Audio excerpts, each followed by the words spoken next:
ना तरी हेही तुझ नेदवे कर्म मज, तरी गा तू भज पांडुकुमरा. बुद्धीच्या पाठी पोटी कर्मा आदिका शेवटी, माते बांधणे किरीटी दुवाड जरी. तरी हेही असो सांडी माझा अतिसो, परिसंयतिसी वसो बुद्धी तुझी. आणि जेणे जेणे वेळे घडती कर्मे सकळे, तयांची तिये फळे त्यजे तुझाय. वृक्ष का वेली लोटती फळे आली, तैसी सांडी निपजली कर्मे सिद्धे. परिमाते मनी धरावे, का मज उद्देशे करावे. हे काही नको आघवे, जाऊ दे शून्यी. किंवा तू करीत असलेले स्वभावसिद्ध कर्म तुला माझ्या ठायी अर्पण करणे शक्य होत नसेल, तुला हे जमत नसेल, तर हे पार्था, तू माझी केवळ भक्ती कर आणि मी सांगतो तसे कर. बुद्धीला मागे अथवा पुढे, म्हणजे करीत असलेल्या कर्मसंकल्पाच्या पूर्वी किंवा संकल्पसिद्धी झाल्यानंतर, कर्माच्या प्रारंभी, नंतर माझे स्मरण करून केलेले पूर्ण व अपूर्ण कर्म मलाच अर्पण करणे तुला जर कठीण वाटत असेल तर तेही राहू दे, काळजी करू नकोस. मला तू कर्मे अर्पण कर हा माझा तुला आग्रह नाही, व तू सुद्धा हा आग्रह धरू नकोस. निदान करीत असलेल्या तुझ्या कर्माच्या ठिकाणी तुझी बुद्धी संयमाने राहू दे. पार्था, संयम पाळ. ज्या ज्या क्षणी तू कर्मे करशील त्या त्या क्षणी फळांचा फक्त त्याग कर. वृक्ष काय किंवा वेली काय, त्यांच्यावर उमलून आलेली फुले आणि फळे पिकल्यानंतर झाल्यावर सहजपणे आपल्या देठापासून स्वतःला विलग करतात. तशी तुझ्या हातून घडलेली परिपक्व कर्मे फळांची इच्छा मनी न बाळगता सहजपणे टाकून दे. कर्मे करीत असता माझे तू स्मरण कर, किंवा ती कर्मफळे मला अर्पण कर, किंवा तू माझ्या प्राप्तीसाठी सर्व कर्मे कर हा माझा तुला आग्रह नाही. हे आता काहीच करायचे कारण नाही. केलेला सर्व कर्मव्यवहार फक्त शून्यामध्ये समर्पित कर. खडकी जैसे वर्षले, का आगी माझी पेरिले. कर्ममानी देखिले स्वप्न जैसे, अगा आत्मजेच्या विशी. जीव जैसा निरभिलाषी, तैसा कर्मी अशेषी निष्काम होये. वन्हीची ज्वाळा जैशी, वाया जाय आकाशी. क्रिया जिरो दे तैसी, शून्या माझी. अर्जुना हा फलत्यागू, आवडे कीर असलगू. परियोगा माझी योगू, धुरेचा हा. येणे फलत्यागे सांडे, ते ते कर्मन विरूढे. एकची वेळे वेळू झाडे, वांझे जैसी. खडकावर वृष्टी झाली तर तिथे शेवाळ धरण्यापलीकडे त्या वृष्टीचा उपयोग जसा होत नाही, किंवा अग्नीमध्ये बिया पेरल्या तर त्यांना जसा अंकुर फुटत नाही ना, तसे केलेले कर्म म्हणजे झोपेत पाहिलेले स्वप्न आहे असे समजावे.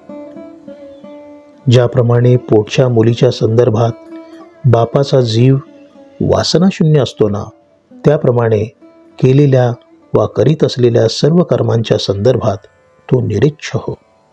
सर्व कर्मांच्या बाबतीत निष्काम हो. अग्नीची ज्वाळा जशी निरुद्देशपणे आकाशाकडे झेप घेते ना, तशी तुझ्याकडून केली गेलेली कर्मक्रिया शून्यामध्ये विलीन होऊ दे. पार्था, हा फलत्याग सोपा आहे असा वाटतो खरा, परंतु तुला मी एक शाश्वत सत्य सांगतो. सर्व योगांमध्ये हा सर्वात श्रेष्ठ योग आहे. जसे वेळूचे बन फक्त एकदाच फळते, त्याला पुन्हा बी येत नाहीत.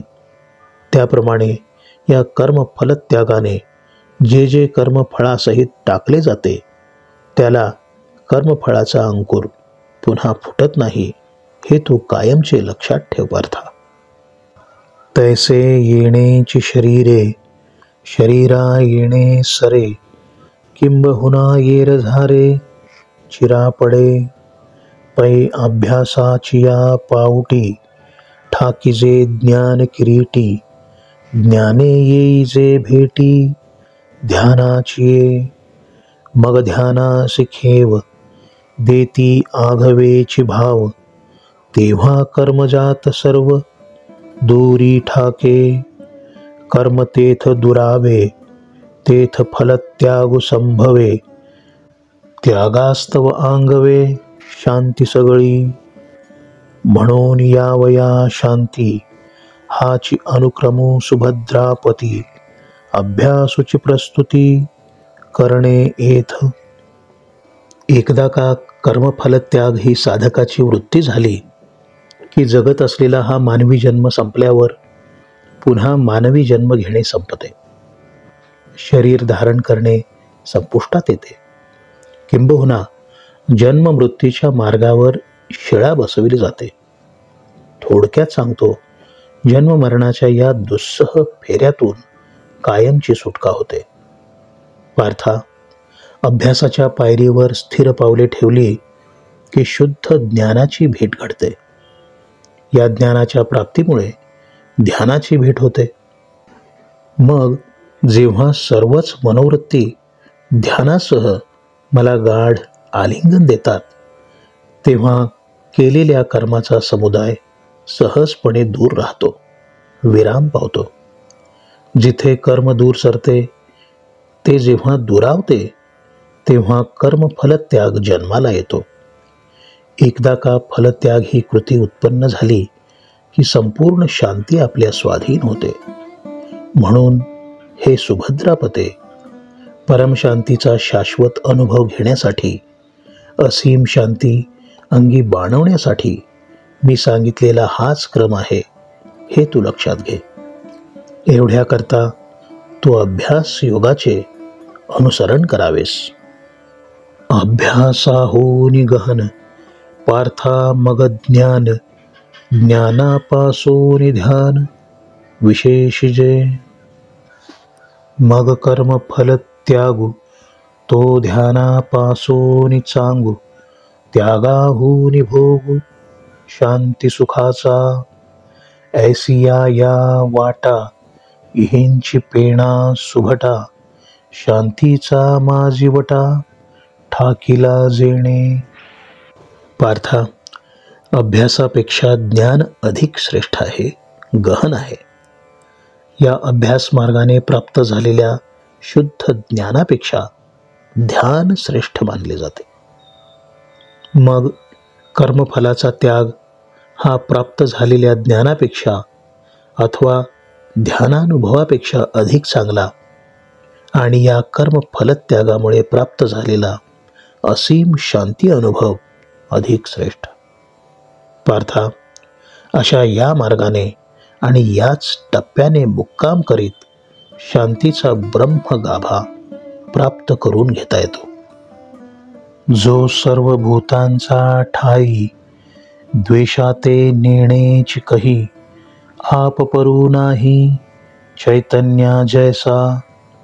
उत्तमाते धरिजे, अधमाते अभेरिजे, हे काहीच नेणिजे, वसुधा जेवी. कारायाचे देह चाळू, रंका परवते गाळू, हेन म्हणेच कृपाळू, प्राणुपैगा. गायीची तृषा हरू, का व्याघ्रा विष होऊन मारू, ऐसे नेणेची गा करू, तोय जैसे.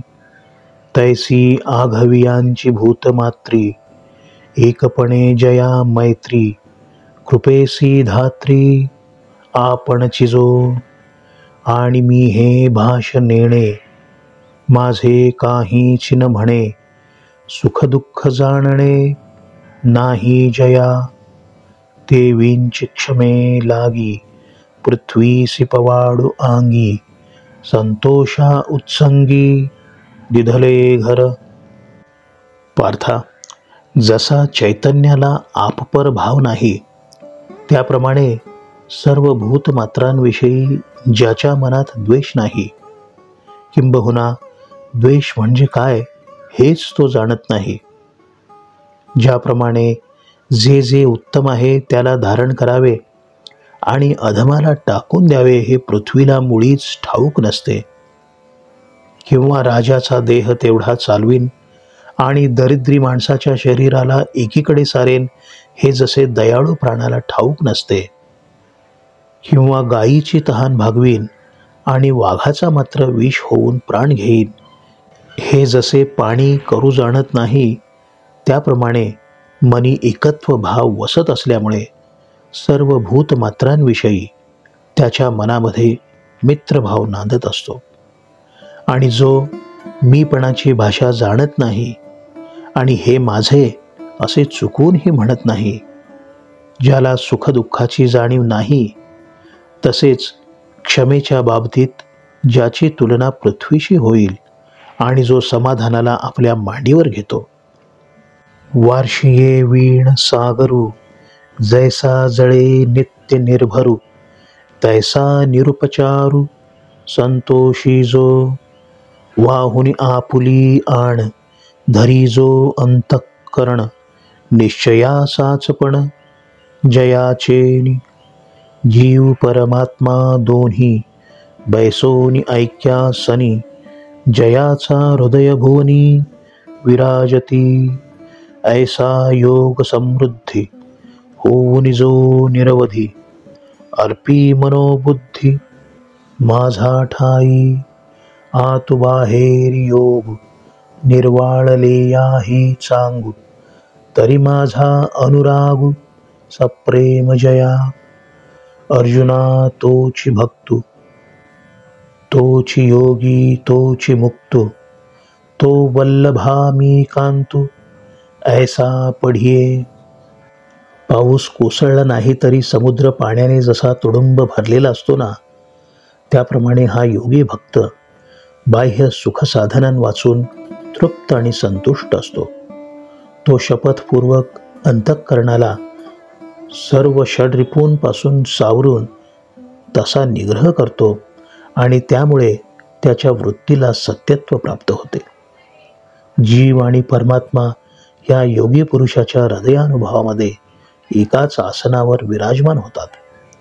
असा हा योग संपन्न माणूस आपले मन आणि बुद्धी माझ्या ठाई अर्पण करतो.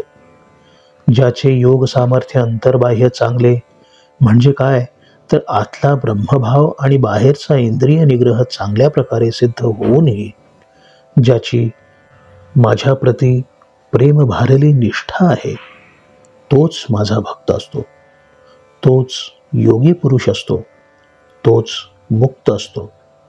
जणू तो माझी पत्नी आणि मी तिचा पती इतका हा भक्त मला आवडतो. हे ना तो आवडे मज जीवाचे निपाडे, हेही एथ थोडे रूप करणे, तरी पढियंत याची कहाणी, हे भुलीची भारणी, ये तव न बोलणी परबोलवी श्रद्धा, म्हणून गा आम्हा वेगा आली उपमा, एरवी काय प्रेमा अनुवादू असे. आता असो हे किरीटी पै प्रियाचिया गोष्टी, दुणाथाव उठी आवडी गा, तयाही वरी विपाये प्रेमळ संवादिया होये, तिये गोडीसी आहे कांटाळे मग. म्हणून गा पांडुसुता तूची प्रिय आणि तूची श्रोता, वरी प्रियाची वार्ता प्रसंगे आली, तरी आता बोलो भले या सुखा मीनलो, ऐसे म्हणत खेवी डोलो लागले देव. मग म्हणे जाण तया भक्ताचे लक्षण, जयामी अंतःकरण बैसो घाली. एवढेच नव्हे पार्था, हा परमभक्त मला माझ्या प्राणांपलीकडे आवडतो, परंतु हे वर्णनही त्याच्या बाबतीत अपुरे आहे रे. आपल्याला जो आवडतो त्या आवडत्याची कहाणी मनाला भारावते आणि मनी भूल निर्माण करते. या माझ्या भक्तांसंबंधी वास्तविक काहीही बोलता येत नाही. परंतु पार्था, तुझी ही श्रवण भक्ती पाहून, प्रेममयी तुझी आस्था पाहून मला बोलावेसे वाटते. म्हणून बोलण्याच्या ओघात मी भक्त आणि भगवंत या अलौकिक नातेसंबंधांना पतीपत्नीची उपमा दिली. एरवी या भक्त भगवंत प्रेमाला कधीतरी शब्दरूप करता येईल काय? हे माझे बोलणे राहू दे. तुला एकच सांगतो की प्रिय भक्तांच्या गोष्टी सांगताना माझ्या प्रेमाला उधाण येते, दुप्पट बळ लाभते. आणि तशातही संवाद करायला अत्यंत प्रेमळ भक्तच भेटला तर त्या संवादामधून जी गोडी लाभेल त्याची तुलना कशाशीही करता येणार नाही. हेच खरे. म्हणून सांगतो पार्था, तूच माझा प्रिय भक्त आणि सर्वोत्तम श्रोताही तूच आहेस. आणि या प्रसंगी प्रेमळ भक्ताच्या गोड कहाण्या गाण्याचा प्रसंग मला लाभला आहे. तरी तुला सांगतो पार्था, तुझ्यामुळे श्रेष्ठ सुखाची मला जोड लाभली. असे म्हणता म्हणता आनंदाने देव डोलू लागले. मग भगवान श्रीकृष्ण अर्जुनाला म्हणाले, पार्था, ज्या भक्तासाठी मी माझ्या अंतःकरणाचे आसन करतो त्या भक्तांची लक्षणे समजून घे.